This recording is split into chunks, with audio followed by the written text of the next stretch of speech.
Hello guys! So again guys, today we have a new pair of sneakers. Yeah, we have to unbox and we'll check the sneakers and we'll review the sneaker guys. Again, today's sneaker guys is the Nike Dunk High for first use red or first use university red.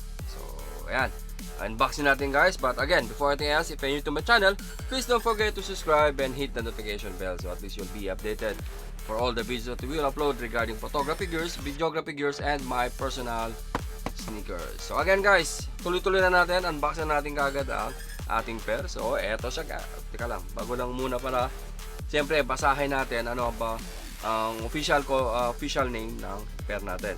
Actually sa box nakalagay is Nike Dunk High SE o Special Edition University Red /Sale. Sale na yun, parang ito sale, diba? So again guys, ayan, start na natin unbox ang ating pair na sneakers. So, yon. Sira-sira na yung plastic guys. Diba? May sapatos. Kasi sapatos talaga siya. So, ito siya guys, ang ating pair for today. The Nike Dunk High SEO Special Edition na first use University Red o Red.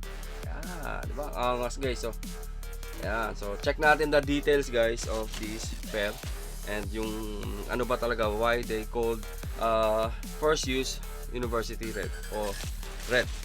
So ayan guys, wala siyang extra laces o lace na kasama, so you have only the original lace which is double laces guys. You have the red and the white double lacing.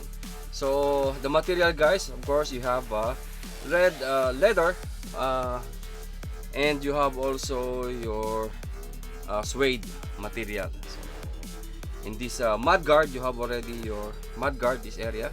The mud guard is already in the mud guard area is already red suede material, and for the heel suede material, and also in the ice ties in this area, it's also a red.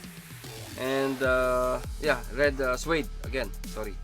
And of course your two box is leather. So yan, maganda yung pagka leather nya guys, similar ng ating tawag dito, yung ibang SB Dunk nating type. So ayan guys, again the swoosh. So you have in the right side, yeah, it's already leather white shoes, and in the other side guys it's printed, parang invoid din siya na shoes. Yan, syempre yun, na-mention na natin before, you have the double lacing and you have a gold lock lace. Yeah, golden. Then in the other side guys, dito sa quarter area, it's already written here guys, first use June 18, 1971. Yan siya guys, June 18, 1971. Natin why they print the June 18, 1871. Malalaman natin mamaya. Then again, the midsole, it's already white. Yeah, white color. And ang ating outsole, totally red. So wala siya nakahalo, it's totally red outsole. At syempre, eto siya guys, ang ating tongue which is red color, and also the lining here is red. But in the tongue guys, again you have your logo Nike, ganyan, old style. If you compare for the new style of the logo, ayan, eto siya guys, yung mga previous na natin Dunk, medyo bago, it's new design, new style. But this first use 1971, eto siya guys, old style, because yeah, check natin, because eto siya guys, ang history ng swoosh. So they made an 50th anniversary sa kanilang swoosh. Ayan, 50th anniversary ng swoosh origin. Again, from the down guys, it's written here 1971. So this is the logo since 1971, maybe June 18, 1971. Ayan.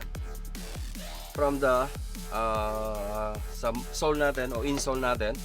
Again guys, it's written here 1971, the first swoosh. So they're celebrating again 50th anniversary for the swoosh origin.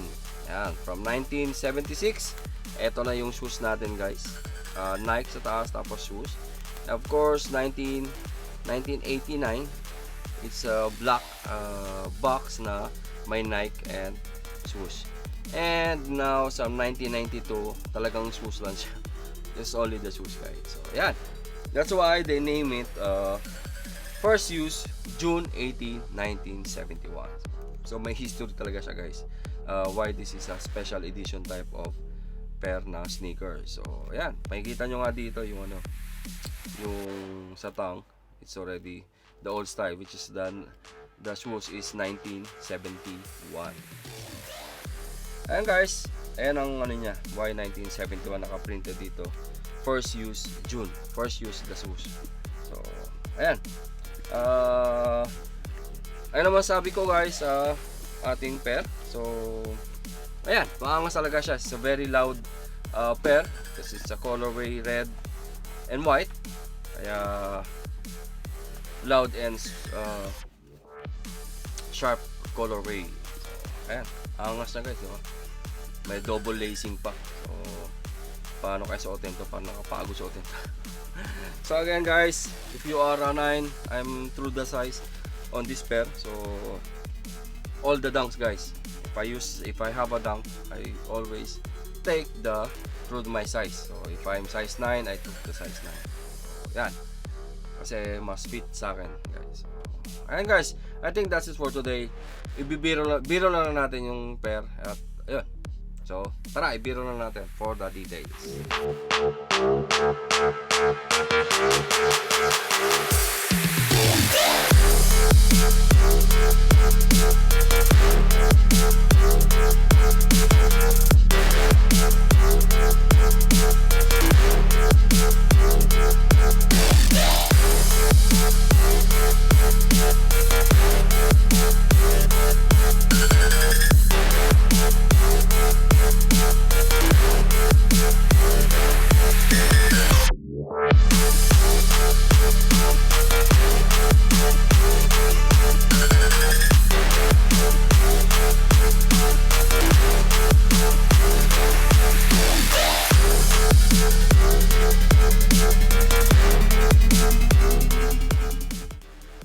And that's it for today guys. So again, our pair for today is the Nike Dunk High SE or Special Edition first use red or University red. So para sa akin guys, magandang mag-collect ng ganitong pair guys, kasi yung history nandito na rin kasama na rin. Siyempre the colorway, I like the colorway which is a red.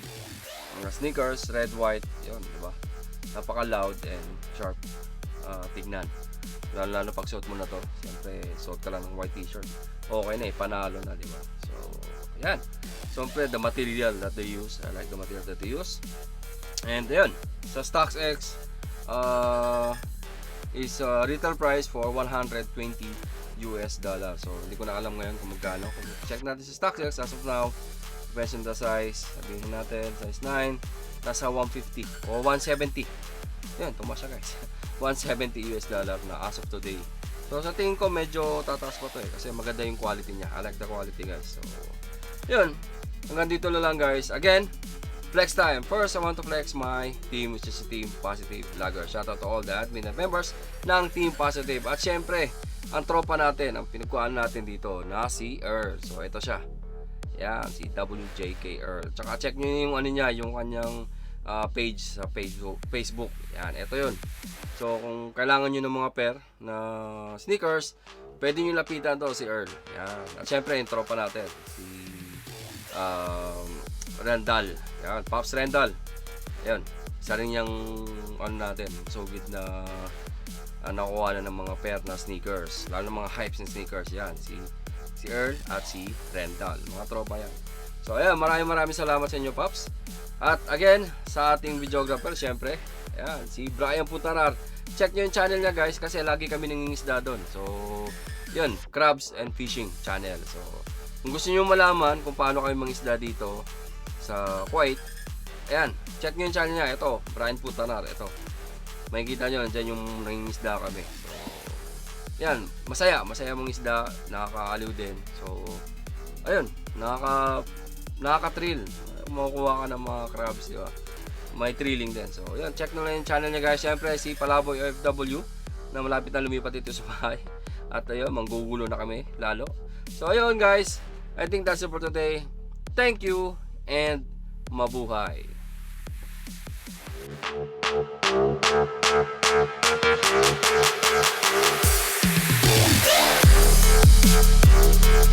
Yeah.